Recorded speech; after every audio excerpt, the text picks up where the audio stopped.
Thank you. Please be seated. Now let us take a moment to recognize the presence of the esteemed partners and individuals who have joined us today. To acknowledge our honored guests and partners, may I call on Mr. Miguel Espanyol, the Maternal Health and Child Nutrition Project Manager of Good Neighbors International Philippines. Sir Miguel.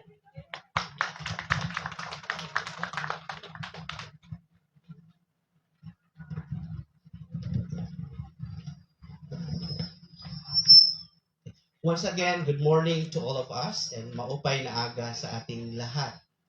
And thank you for giving me this opportunity to acknowledge our longtime partners because I knew Good Neighbor has been having the project here in D1 for almost quite 11 years if my memory is serving me right. With that, to our very own partners, please extend my appreciation and acknowledgement from the office of our very own Mayor, Honorable Gonzales, Analisa Gonzales Juan. Please extend our appreciation and acknowledgement.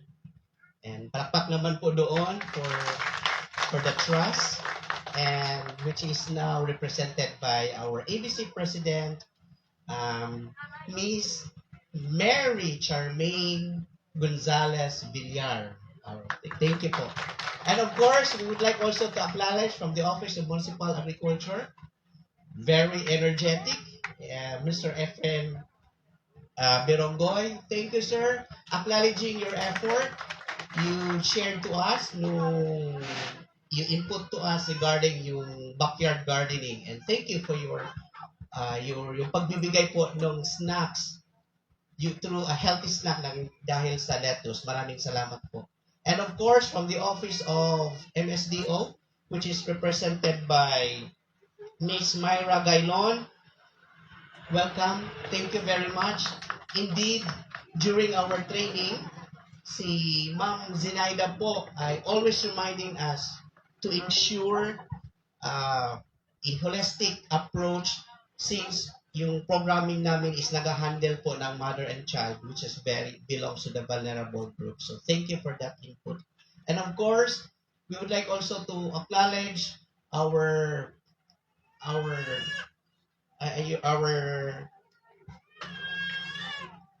yung ating SB Committee Head on Health and Sanitations, Honorable Antonia Cablao. Magandang umaga din po. Acknowledging your presence. And of course, sa ating direct partners ng implementation ng Maternal and Child Health Nutrition, ma'am, please extend our acknowledgement under the leadership of Maria Socorra Flores. Please extend our warm appreciations na wherein it gives way na nagiging successful po yung project ng implementations nang dahil po sa inyong support. So without further ado, we are here this morning because we are celebrating our success. This project implementations ng MCHN nagiging successful. It's because of our partnership from the local government and even to the barangay units. And especially, I would like also to acknowledge ng ating mga mothers. Pakikaway naman po dyan. Okay, thank you. Sa ating mga nagpapasuso. And of course, sa ating mga barangay partners, volunteers. Kayo po, you are the heart of this programming. Kasi kayo po yung target natin. Palakpakan naman din po natin yung ating yun lang po. Maraming salamat and good morning.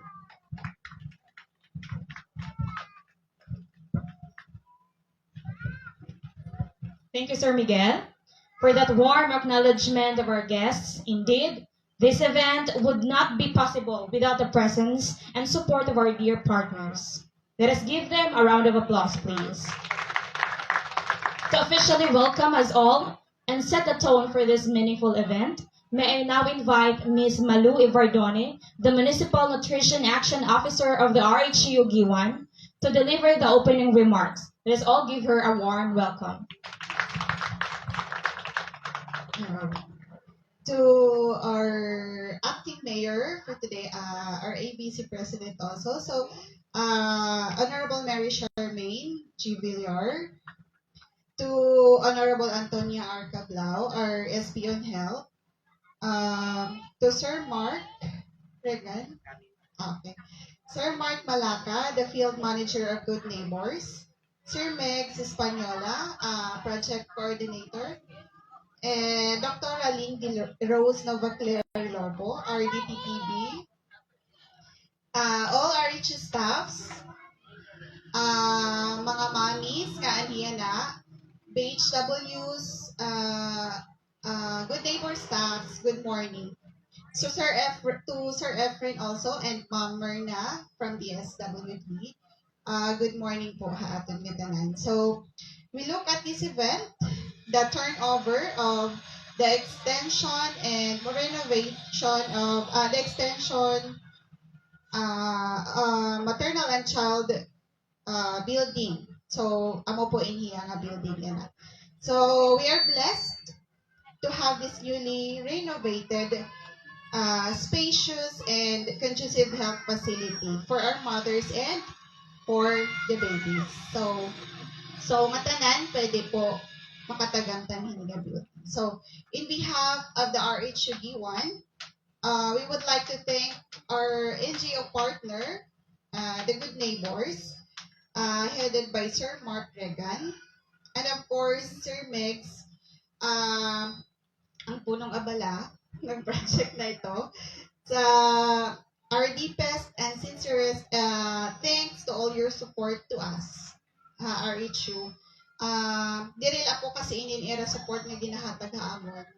Also, dako pa nga programs like Dream Age, nutrition, maternal and child. Dako pa po. Sana madami pang support ang dumating. To our LGU, of course, to Mayor, Gatan and SB members, thank you po also for all the support. So, bisan po anod ira ito, anod amon i-request ta ira, pero may iton okay. Basta ha-reach you, basta ha-help. So, supportive itaton mga local government officials sa aton. So, ako po iton nga nakakahatag kami in maupay na serbisyo, nakakahatag kami mga meds, di man kumpleto, pero may dagihap. It's all because of the support of the LGU. So, we sincerely hope that through the success of this project, this new building will provide a better health services. So, mas makakahatag pa kami, mas maupay pa nga serbisyo, darang nga nagkamada kami nga building. Kasi before, good LFIA, tapos waray good privacy had mga, like, hand prenatal, very good, open lang kasi at hiya. So, yan na, may privacy na, makakakuan na kamihan.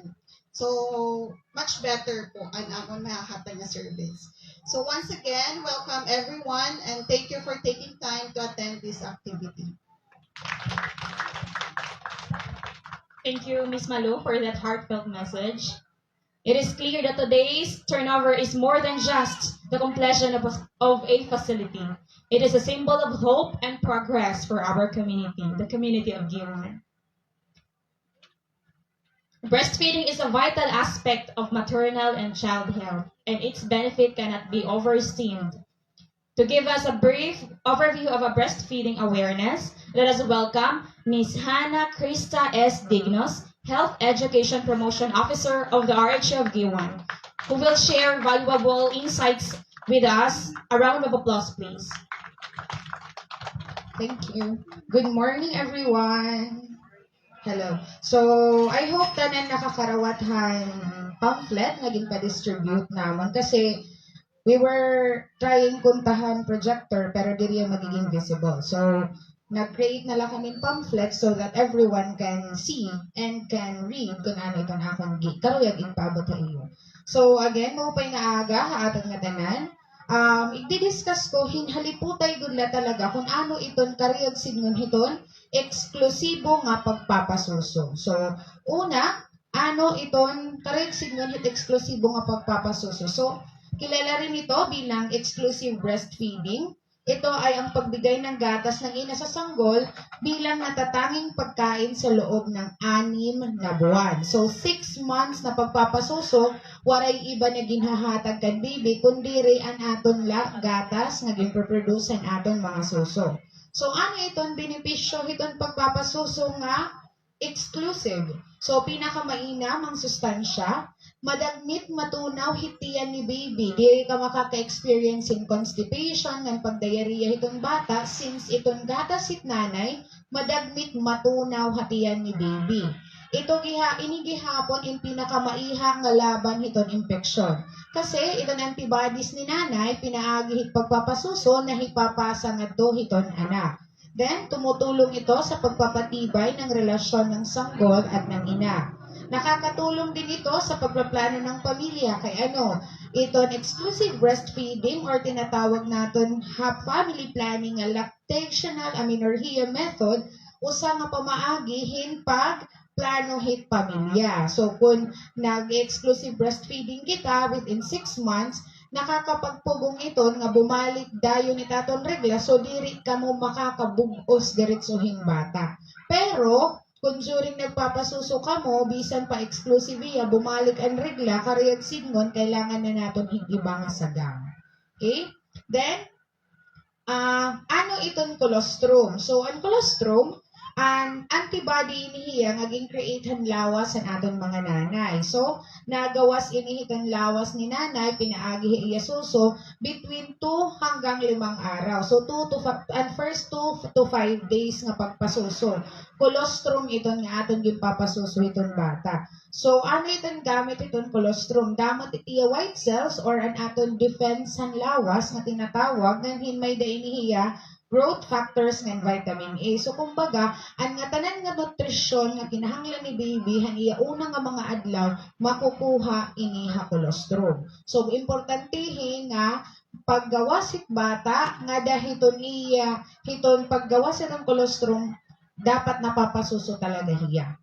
Then, ano iton mga paraan para madugnan hingatas itong nanay hasuso? So, first, pag agsog magpasuso hinanay, diri kay nahulat-lat pag-ungak hit baby, pag agsubit pasuso, mas damay na produce nga gatas. Kaya it aton suso, nasinyal ha aton utok nga, kulang pat gatas, kay nasuso pat bata. So, kailangan mag-produce damo nga gatas. So, ang itong kaupayan it lawas itong nanay, may na-signal. Kung baga, nag-switch on dito hit pagpaawas hit gatas, sinususuhan hit bata.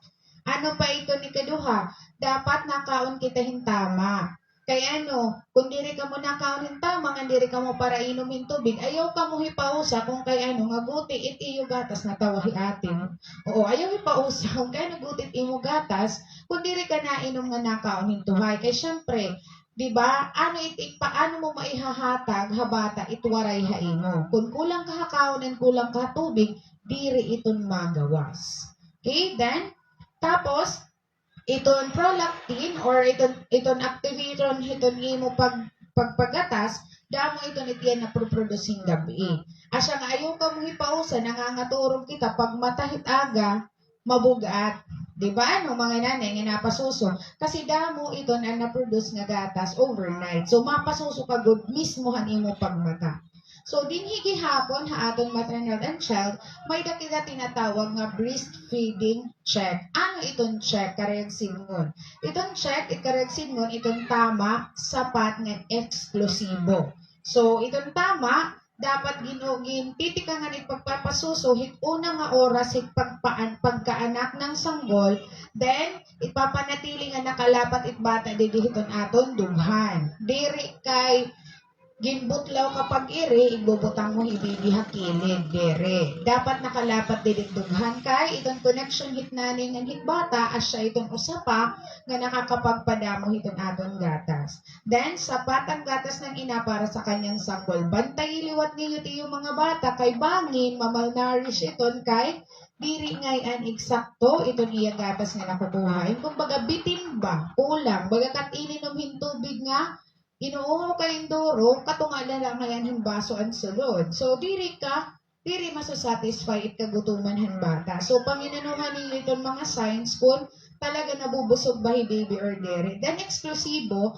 kailangan hiton 6 months, amo gudla it ginpapasuso, waray iba. Diri papainom hin tubig, diri ginpapainom hin vitamins or mga medisina kung ano man unless ginprescribahin doktor.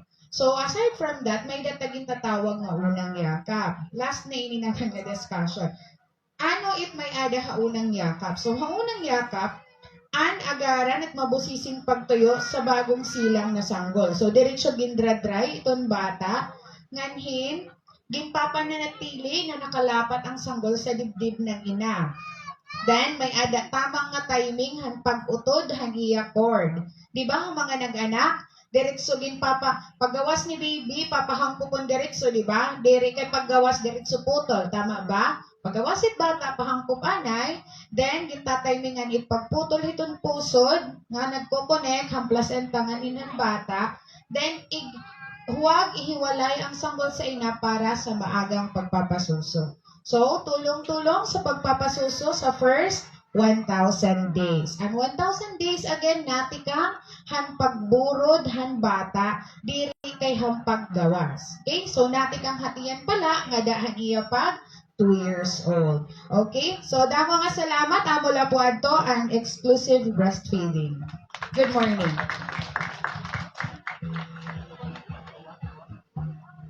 Thank you, Ms. Hannah, for that enlightening presentation. Indeed, it is really important to support our mothers as they give the best care for their children. That is why we are having this turnover of the facility to support our pregnant women in the community of Giwan. At this point, we are honored to hear from one of our greatest supporters and leaders, our longtime partner, the LGU Giwan, to deliver a message of gratitude and inspiration. May we now call on our acting mayor and ABC president, Honorable Mary Charmaine Gonzalez Villar. A round of applause, please.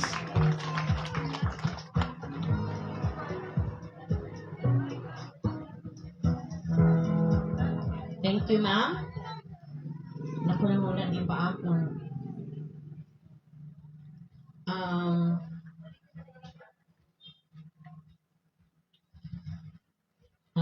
Ang akong paghatag ng respeto, of course, kan Mayor Annalise, bisan waray hiya din ako itong magayakan on behalf ha iya.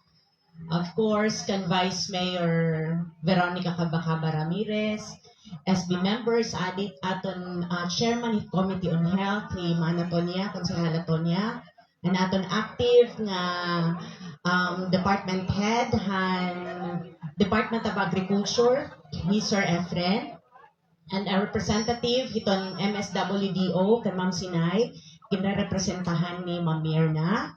Of course, kan Sir Migs, nga pero ni kami nag-inistoryahon, nga pagtatawag, usahin di ko nababaton. Sorry, sir.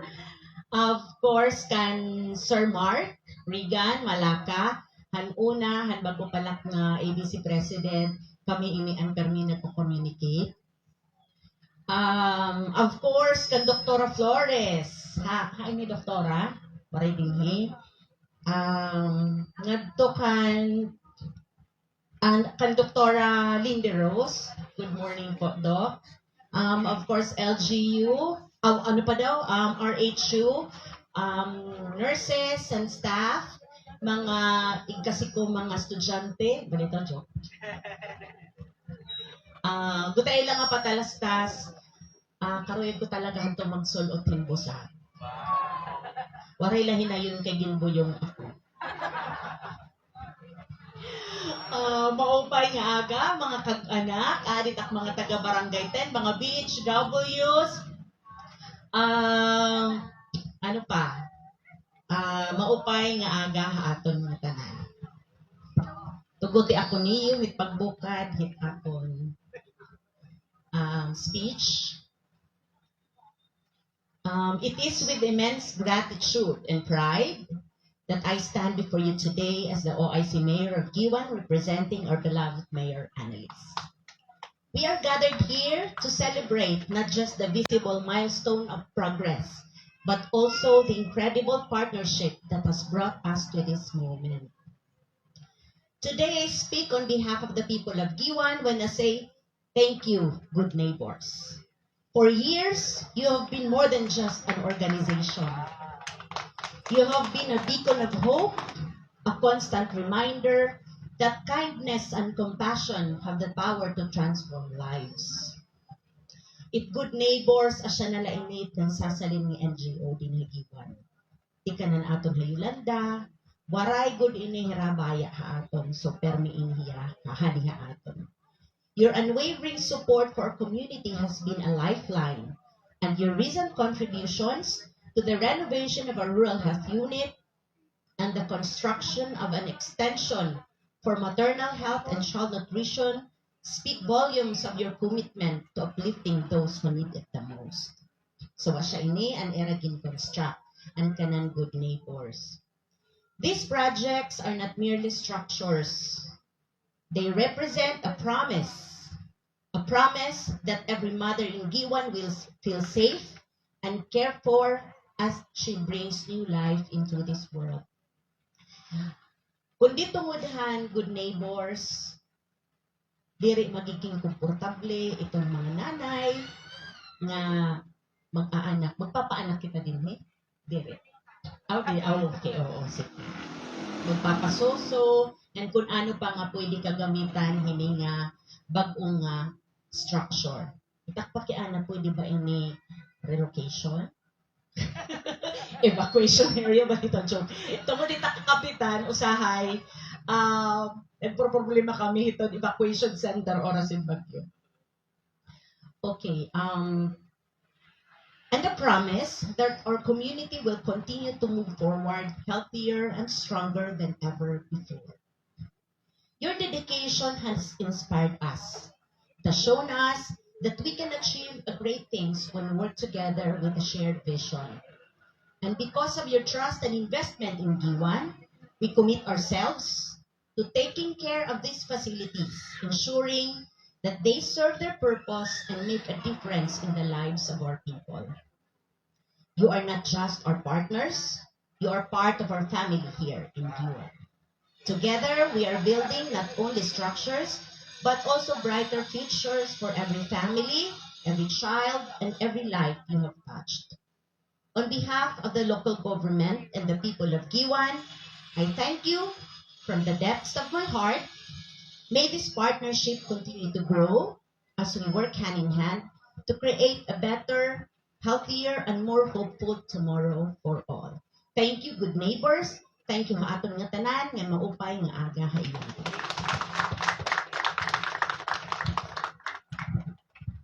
Thank you po, the Honorable Villar. Your words inspire us to work together again and more projects for the community of Giwan. Okay, so we would like also to extend our gratitude to the LGU of Giwan, to our Municipal Mayor, Honorable Annalisa Gonzalez Juan, for their continued support din amon organization Good Neighbors. Okay, without them, without the support coming from the LGU and our partners, diri magiging manilang puso na natin mga projects.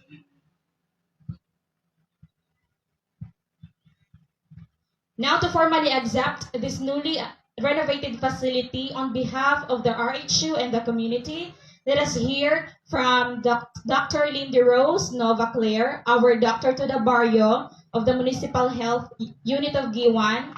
Let us usher her in with a round of applause. Good morning po. Good morning po sa ating lahat. To our dear visitors and guests, our LDC President, Honorable Chairman Gonzalez Villar po, our SB on Health, SB Cablao, Sir Efren po, Armao, and Ma'am Mirna from our MSWB, to our nanays and babies here, students and our visitors, our BHWs, on behalf po of our Municipal Health Officer, Dr. Maria Socorro A. Flores, We'd like to express our gratitude and appreciation for your unwavering support and for prioritizing the betterment of the health and well-being of the community. Giwan is truly fortunate to have been endowed this opportunity and with leaders and organizations that are very much willing po to help us in our advocacy. We appreciate you po. With the Millennium Development Goals 2015, two of the goals kasi includes yung pag-improve po ng maternal health and reduce the child mortality. Through this joint action and project initiated and sponsored po by Good Neighbors, this facility can help us combat and address these goals and in improving the overall health in the community. It is with great honor and privilege to have been chosen as one of the recipients po for this project as it will truly deliver an impact in providing better services and convenience to our patients.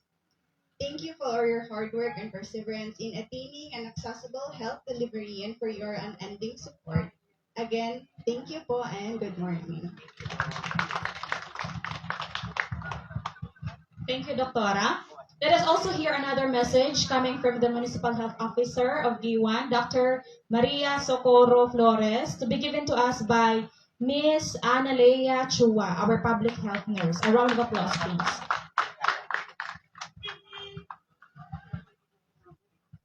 Good morning.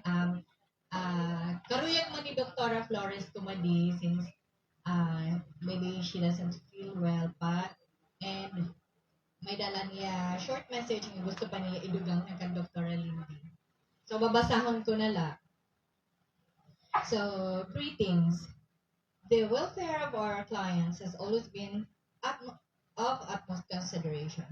As healthcare provider, it is always expected that we offer the most comfortable space for our clients who generally come to us at their most uncomfortable state.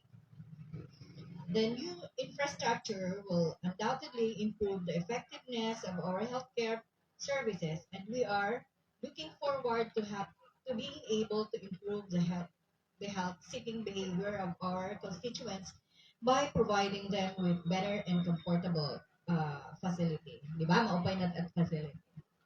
So, in behalf, on behalf of the local government unit of P1, we, the rural health unit staff, like to extend our heartfelt gratitude to Good Neighbors International Philippines for this facility.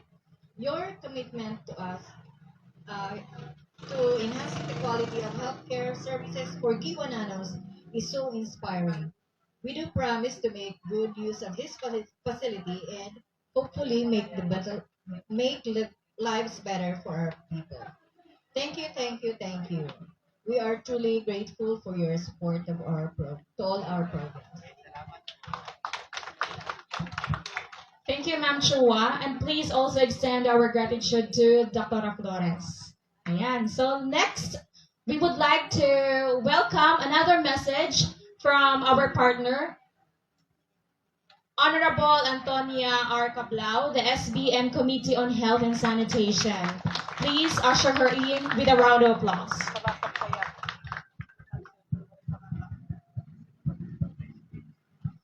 Maupay nga aga ka atong nga tanan. Ang akong paghatag ng respeto, ang atong OIC Mayor, si Honorable Chairman Gonzales, ang atong agriculture officer, Sir Duronggoy, and hadi ang atong representativehan MSW, DO, Ma'am Myrna,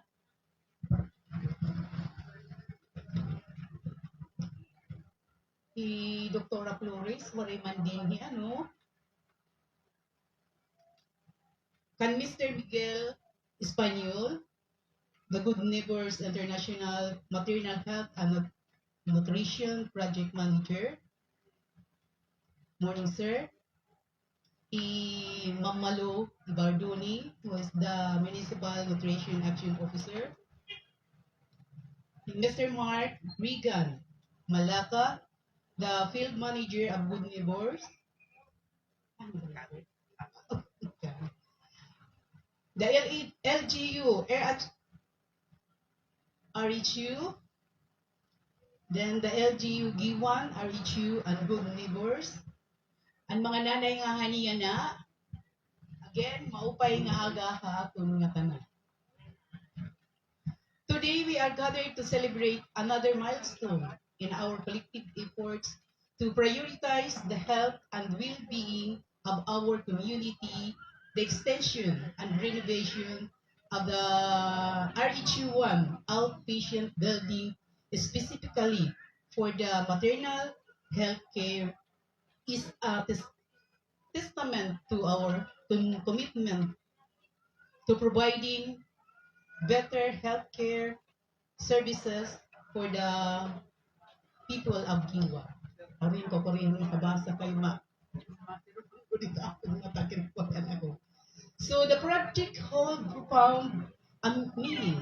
It is a response to the growing needs of mothers and children in our municipality, a place where life begins and where we care protection for the most vulnerable members of the community and prioritize.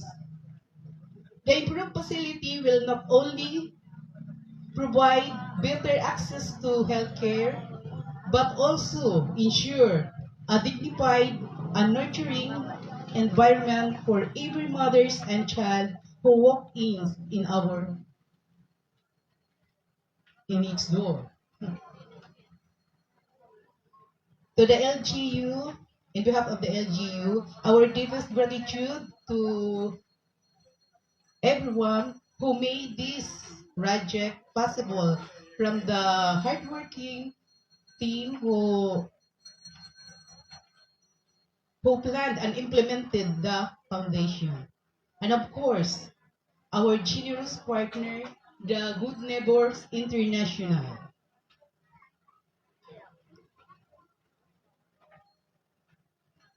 Your dedication and collaboration have made this dream a reality. So let's continue to work together in achieving our milestone like this for the community. Together, we can create a future where healthcare and accessible to all. May these facilities serve our community to many years to come. So thank you very much and good morning.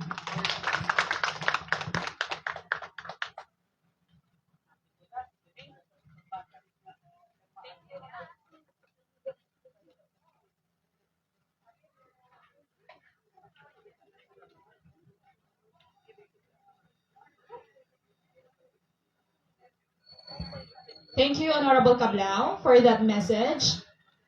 And now, let us move on to the highlight of this event, the signing of the deed of donation and the ribbon cutting. May I call on Mr. Miguel Espanyol to give the copies of the deed of donation to our signatories.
Let us all witness the signing of the deed of donation as a significant milestone in our journey toward better healthcare for all.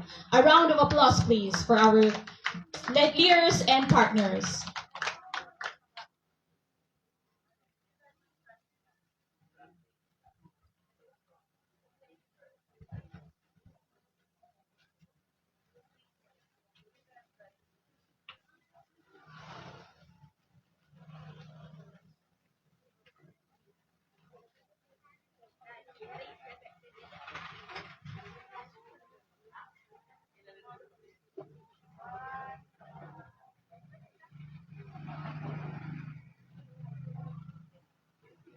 Thank you, signatories. With this, we now proceed to the ribbon cutting ceremony to officially inaugurate the facility. May we invite our acting mayor, Honorable Mary Charmaine Gonzalez Villar, together with our municipal agriculturalist and the SB on Health and Sanitation, Honorable Atonia Cablao. And of course, from the project manager of the maternal and child health,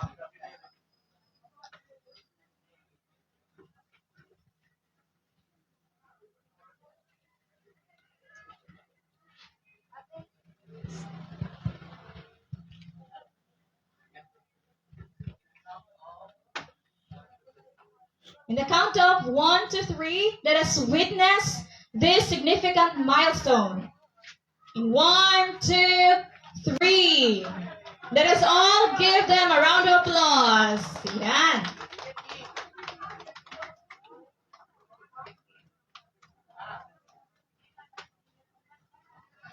Okay, we would like to invite our guests and visitors for a little peek inside the facility.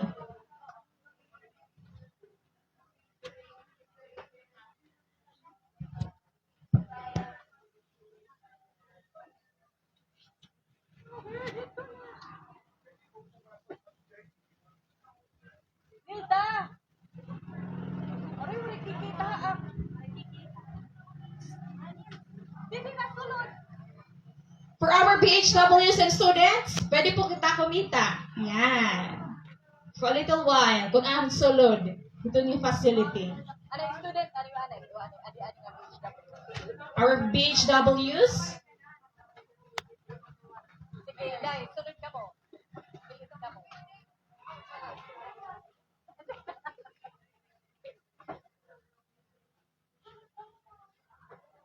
this extended and renovated RH1 outpatient section building for maternal and child care unit is supported. So, actually, originally, plain lang po ito siya. Then I provided na to provide privacy for during the consultation. Meron tayong rooms. Room for consultation. And consultations. Another for counseling. For counseling.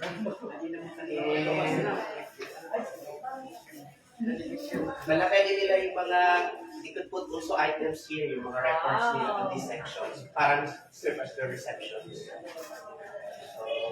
To be honest, Mayor, hindi lang namin na kulang na yung pintura kasi this is the card reviews. Ito yung project talaga namin is yung bago na.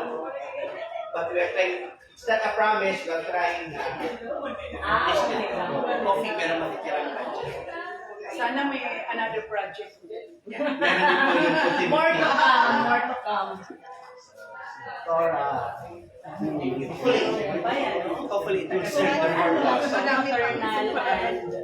All clients. Okay. A specific client. Pwede din magpaso, mainit eh. Dapat mag-handle ko tayo ng pag-food ka po doon. Pwede din, nakaliman That's the basic provisions of yung ventilation. Tawagin na lang for siguro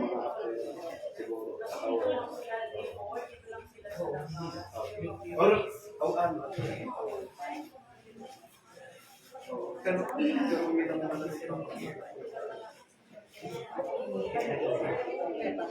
mga salud ng mga So balik tayo ma'am para mag-close na tayo. Sige daw ate. So, originally, dito lang talaga yung design yung extension niya. Nag-ano kami ng renovation dahil meron siyang division. Feedin ko lang yan sa engineering office kasi sila may nag-design special.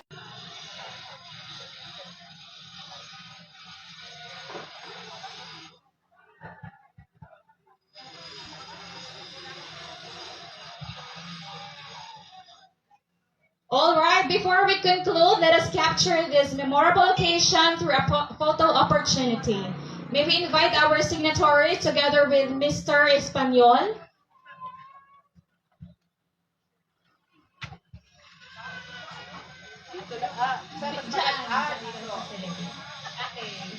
Photo. Dr. Lobo, please join them po for the photo opportunity. Ayan. Sige, tama po. Miss Malu, Ma'am Chua, Ma'am Hana. Okay.